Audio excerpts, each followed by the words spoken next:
The City of Ember, Chapter 2 A Message to the Mayor. Lena often took different routes between school and home. Sometimes, just for variety, she'd go all the way around Spark Swallow Square or way up by the shoe repair shops on Levier Street. But today she took the shortest route because she was eager to get home and tell her news. She ran fast and easily through the streets of Ember. Every corner, every alley, every building was familiar to her. She always knew where she was, though most streets looked more or less the same. All of them were lined with old two-story stone buildings, the wood of their window frames and their doors long unpainted. On the street level were shops. Above the shops were the apartments where people lived.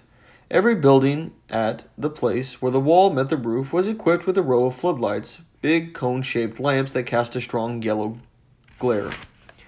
Stone walls, lighted windows, lumpy, muffled shapes of people. Lena flew by them. Her slender legs felt immensely strong, like the wood of a bow that flexes and springs. She darted around obstacles, broken furniture left for the trash heaps or for scavengers, stoves and refrigerators that were past repair, peddlers sitting on the pavement with their wares spread out around them. She leapt over cracks and potholes. When she came to Hafter Street, she slowed a little. This street was deep in shadow. 4 of its street lamps were out and had not been fixed. For a second, Lena thought of the rumor that she'd heard about light bulbs, that some kinds were completely gone. She was used to shortages of things, everyone was, but not of light bulbs. If the bulbs for the street lamps ran out, the only lights would be inside the buildings. What would happen then? How could people find their way through the streets in the dark? Somewhere inside of her, a black worm of dread stirred. She thought about Dune's outburst in class. Could things really be as bad as he said? She didn't want to believe it. She pushed the thought away. As she turned onto Budlow Street, she sped up again. She passed a line of customers waiting to get into the vegetable market, their shopping bags draped over their arms. At the corner of Oliver Street, she dodged a group of washers trudging along with bags of laundry, and some movers carrying away a broken table. She passed a street sweeper shoving dust around with his broom. I am so lucky, she thought, to have the job that I want, and because of Dune Harrow of all people. When they were younger, Lena and Dune had been friends.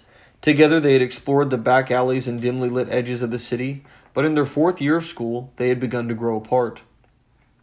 It started one day during the hour of free time when the children in their class were playing on the front steps of the school. I can go down 3 steps at a time, someone would boast. I can hop down on 1 foot, someone else would say. The others would chime in, I can do a handstand against the pillar. I can leapfrog over the trash can. As soon as one child did something, all the rest would do it too, to prove they could. Lena could do it all, even when the dares got wilder. She yelled out the wildest one of all. I can climb the light pole. For a second, everyone just stared at her, but Lena dashed across the street, took off her shoes and her socks, and wrapped herself around the cold metal of the pole. Pushing with her bare feet, she inched upward. She didn't get very far before she lost her grip and fell back down. The children laughed, and so did she. I didn't say I'd climb to the top, she explained. I just said I'd climb it. The others swarmed forward to try. Lizzie wouldn't take off her socks. Her feet were too cold, she said, so she kept sliding back. 40 pin wasn't strong enough to get more than a foot off the ground. Next came Dune. He took his shoes and his socks off and he placed them neatly at the foot of the pole. Then he announced in his serious way, I'm going to the top. He clasped the pole and started upward, pushing with his feet, his knees sticking out to the sides. He pulled himself upward, pushed again. He was higher now than Lena had been, but suddenly his hand slid and he came plummeting down. He landed on his bottom with his legs poking up in the air. Lena laughed. She shouldn't have. He might have been hurt, but he looked so funny that she couldn't help it. He wasn't hurt. He could have jumped up, grinned, and walked away, but Dune didn't take things lightly. When he heard Lena and the others laughing, his face darkened.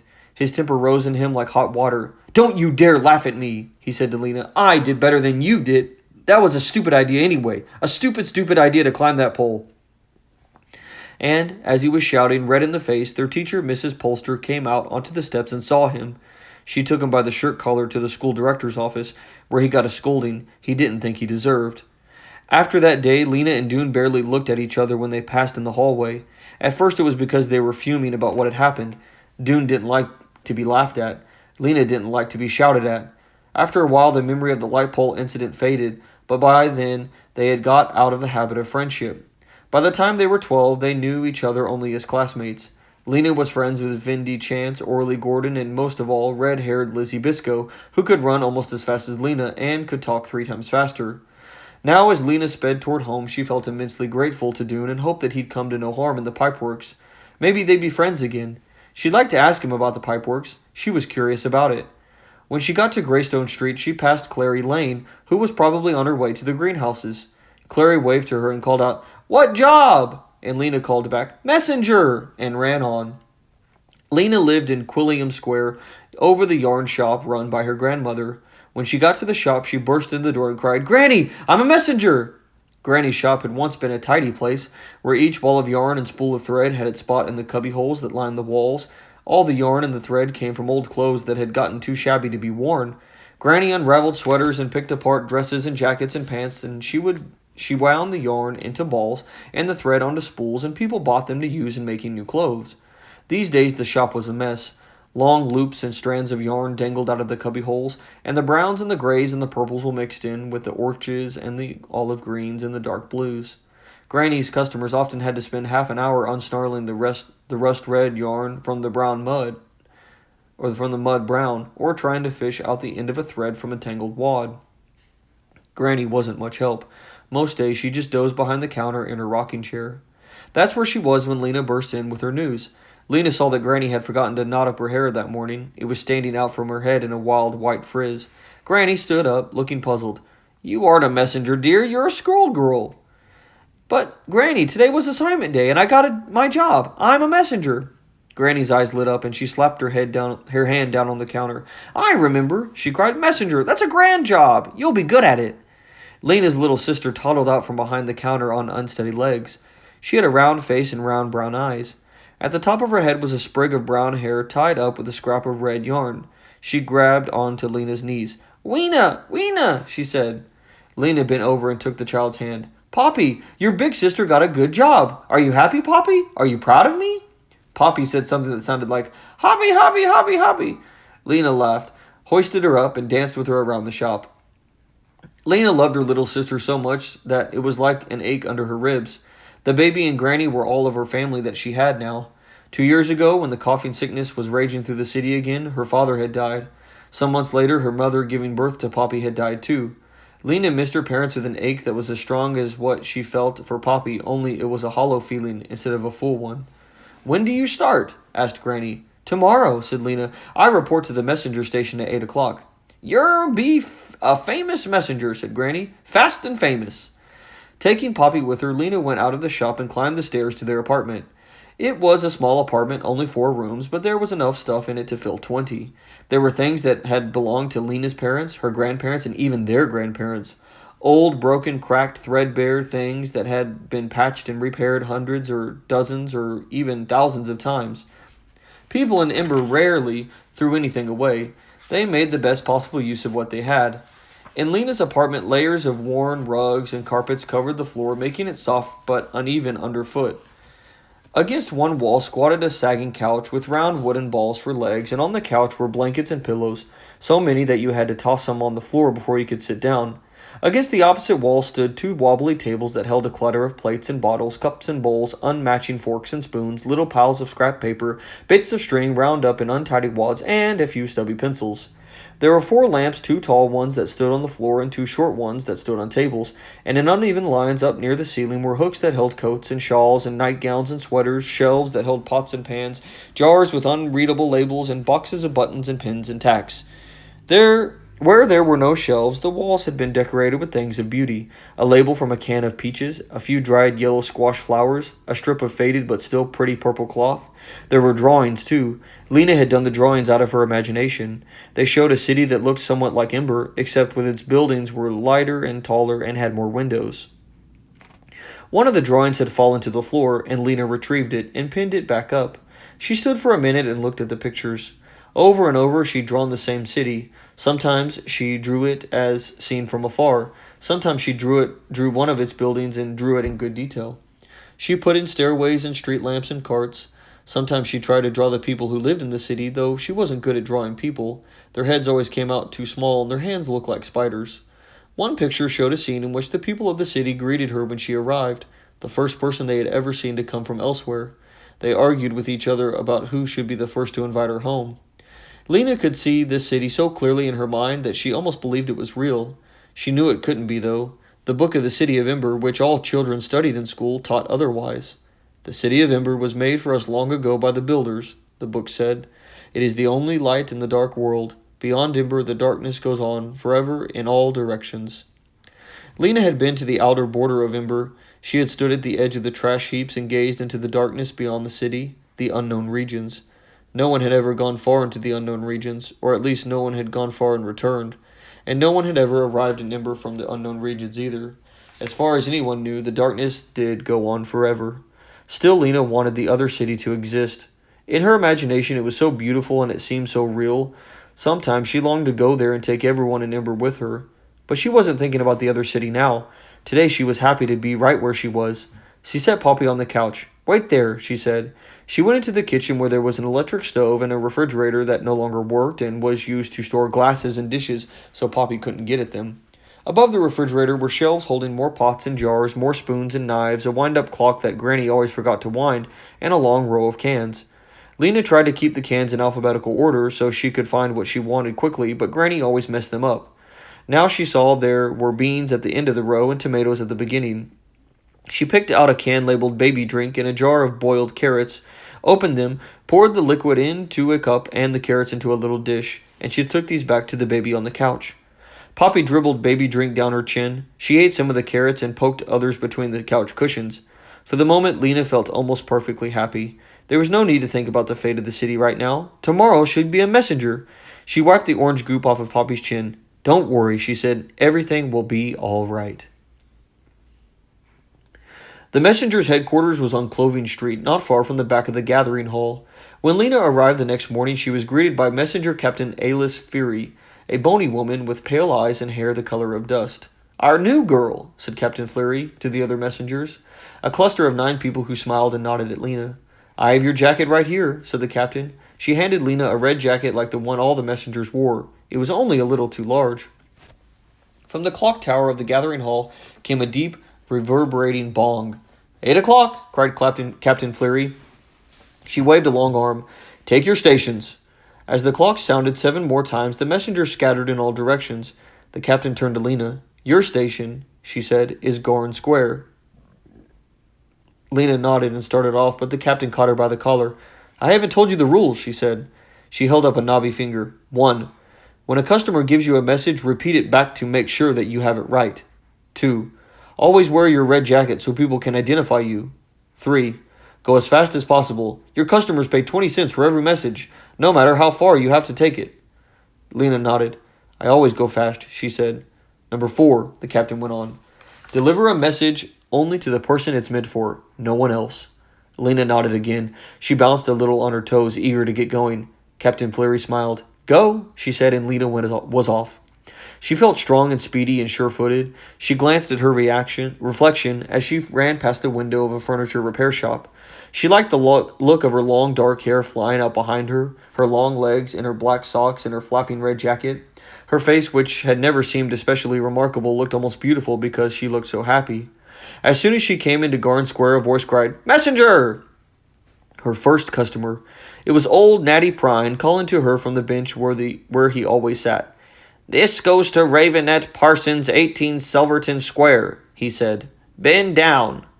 She bent down so that her ear was so close to his whiskery mouth. The old man said in a slow, hoarse whisper, "My stove is broke. Don't come for dinner. Repeat." Lena repeated the message. "Good," said Natty Prine. He gave Lena 20 cents and she ran across the city to Silverton Square. There she found Ravenette Parsons also sitting on a bench. She recited the message to him. "That old turnip head," he growled. "Lazy old flea face. He just doesn't feel like cooking." No reply.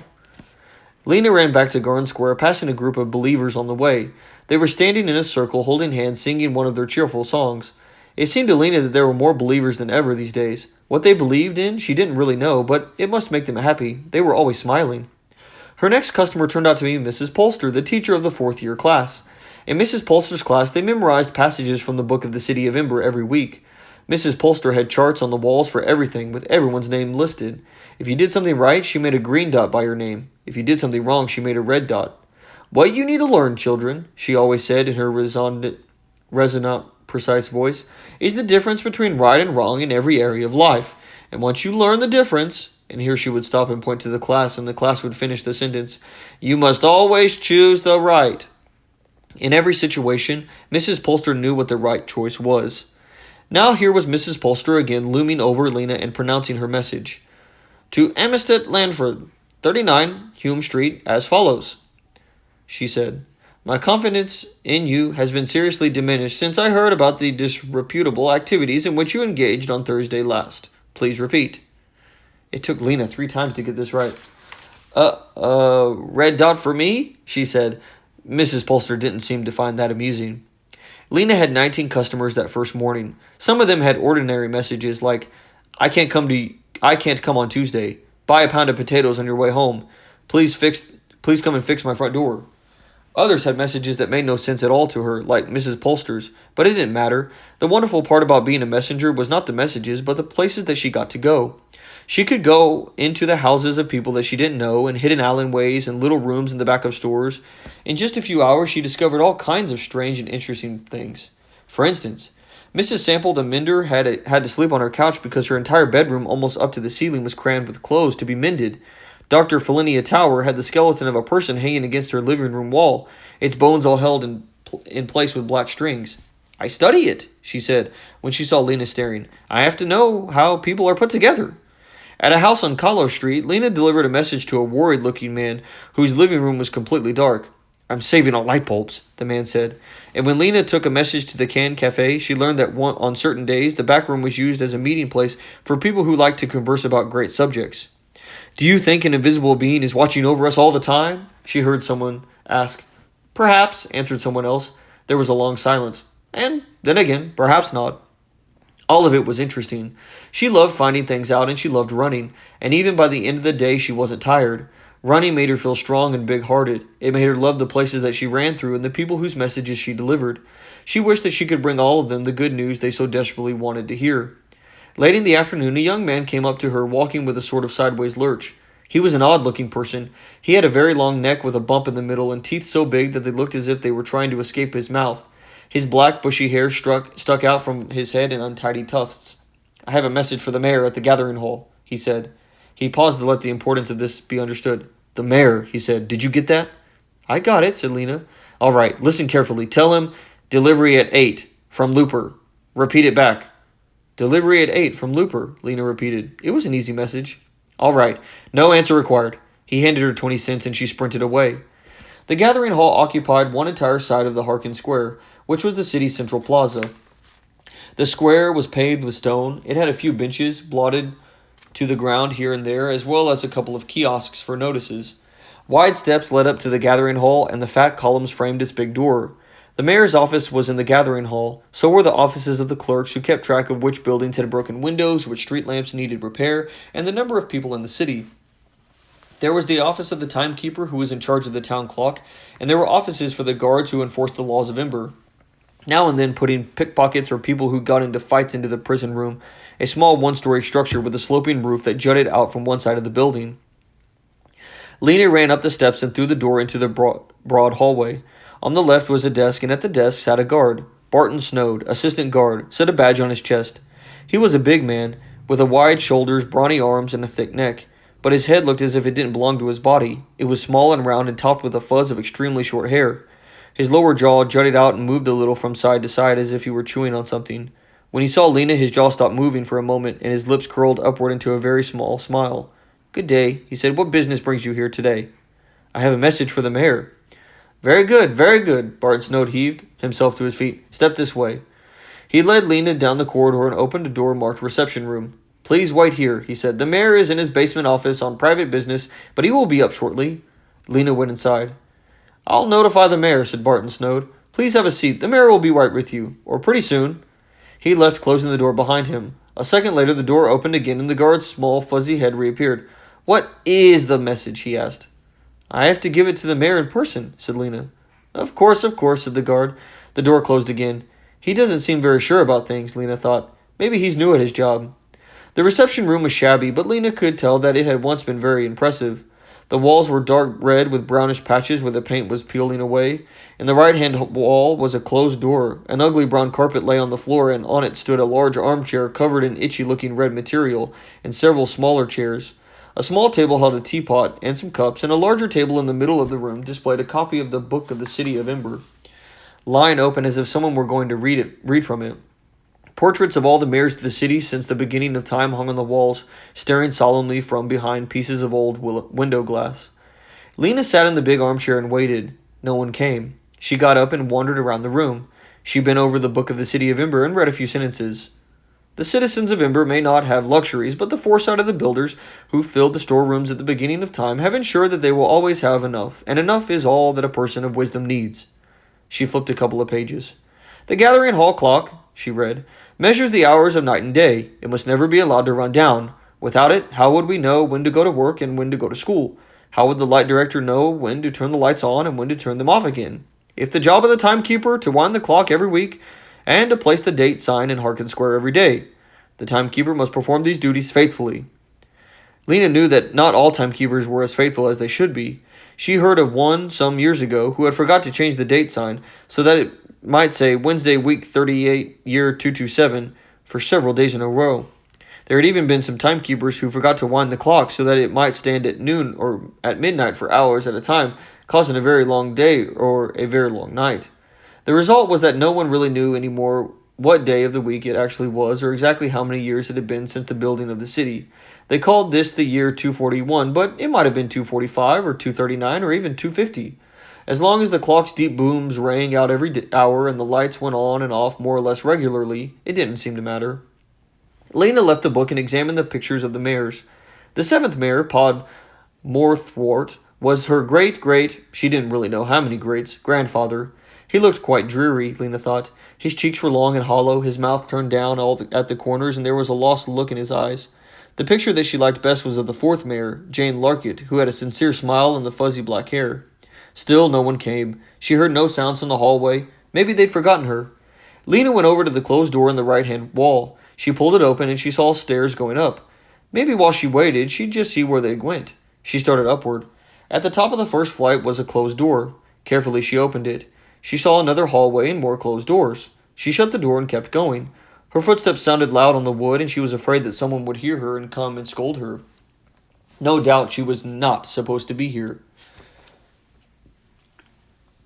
But no one came, and she climbed on, passing another closed door. The gathering hall was the only building in Ember with 3 stories. She had always wanted to stand on its roof and look out at the city. Maybe from there it would be possible to see beyond the city into the unknown regions. If the bright city of her drawing really did exist, it would be out there somewhere. At the top of the stairs, she came to a door marked roof, and she pushed it open. Chilly air brushed against her skin. She was outside. Ahead of her was a flat gravel surface, and about 10 paces away she could see the high wall of the clock tower. She went to the edge of the roof. From there, she could see the whole of Ember. Directly below was Harkin Square, where people were moving this way and that, all of them appearing from this top-down view more round than tall. Beyond Harkin Square, the lighted windows of the buildings made checkered lines, yellow and black, row after row, in all directions. She tried to see further across the unknown regions, but she couldn't. At the edges of the city, the lights were so far away that they made a kind of haze. She could see nothing beyond them but blackness. She heard a shout from the square below. "Look!" came a small but piercing voice. "Someone on the roof! There's someone on the roof!" She saw a few people stop and look up. "Who is that? What is she doing up there?" someone cried. More people gathered until a crowd was standing on the steps of the gathering hall. "They see me," Lena thought, and it made her laugh. She waved at the crowd, and she did a few steps from the Bugfoot Scurry dance, which she'd learned on Clothing Square Dance Day, and they laughed and they shouted some more. Then the door behind her burst open, and a huge guard with a bushy black beard was suddenly running towards her. "Halt!" he shouted, though she wasn't going anywhere. He grabbed her by her arm. "What are you doing here?" "I was just curious," said Lena in her most innocent voice. "I wanted to see the city from the roof." She read the guard's name badge. It said Reg Stabmark, Chief Guard. "Curiosity leads to trouble," said Reg Stabmark. He peered down at the crowd. "You have caused a commotion." He pulled her towards the door and hustled her down all 3 flights of stairs. When they came out into the waiting room, Barton Snowd was standing there looking flustered, his jaw twitching from side to side. Next to him was the mayor. "A child causing trouble, Mayor Cole," said the chief guard. The mayor glared at her. "I recall your face from assignment day. Shame, disgracing yourself in your new job." I didn't mean to cause trouble, said Lena. I was just looking for you so I could deliver a message. Shall we put her in the prison room for a day or two? Asked the chief guard. The mayor frowned. He pondered a moment. What is the message? He said. He bent down so that Lena could speak into his ear. She noticed that he smelled a little like overcooked turnips. Delivery at 8, Lena whispered, from Looper. The mayor smiled a tight little smile. He turned to the guard. Just a child's antics, he said. We will let it go this time. From now on, he said to Lena, behave yourself. Yes, Mr. Mayor, said Lena. And you, said the mayor, turning to the assistant guard and shaking a thick finger at him, watch visitors much more carefully. Barton Snowd blinked and nodded. Lena ran for the door. Outside, the small crowd was still standing by the steps. A few of them cheered as Lena came out. Others frowned at her and muttered words like mischief and silliness and show-off. Lena felt embarrassed suddenly. She hadn't meant to show off. She hurried past out into Otterwell Street and she started to run. She didn't see Doone, who was among those watching her. He had been on his way home from his first day in the pipeworks when he'd come across the cluster of people gazing up at the roof of the gathering hall and laughing. He was tired and chilly. The bottoms of his pants legs were wet, and the mud clung to the shoes and smeared his hands. When he raised his eyes and saw the small figure next to the clock tower, he realized right away that it was Lena. He saw her raise her arm and wave and hop about, and for a second he wondered what it would be like to be up there, looking out over the whole city, laughing and waving. When Lena came down, he wanted to speak to her, but he knew that he was filthy looking and that she would ask him questions that he didn't want to answer, so he turned away. Walking fast, he headed for home.